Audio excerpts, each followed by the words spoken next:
ეტაპობრივად ხდება მეშახტე და განთავისუფლება ჩვენს წარმოებაში. დაიწყო რეპრესიები, გავიღვიძეთ შუა ბოლშევიზმში.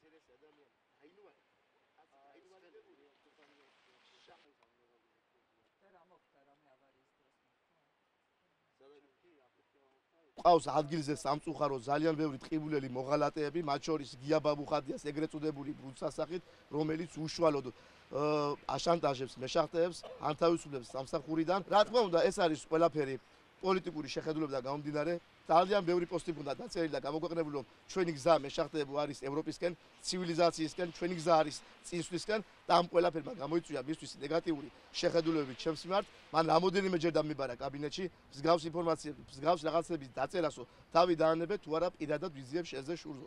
ეს ყოველთვის რამოდენიმეჯერ მიმეორებდა არა მარტო, არამედ საერთოში რამოდენიმე მეშახტესთან ერთად.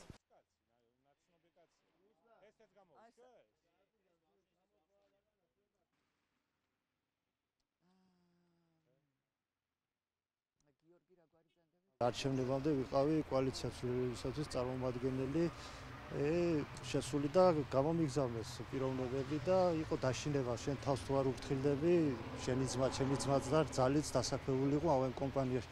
ვიღად გაუფრთხილდითო და ეს უკარა შეასრულეს სამივეზე ოჯახის წევრებს. სამივე გაგათავისუფლეს. დიახ, სამივე გამოხდა განთავისუფლება სამივეს. ეს არის პოლიტიკური რეპრესიები და გახორციელებული ჩემ ოჯახს. ოჯახში აღარც ერთი აღარ. არა, აღარც ერთი აღარ.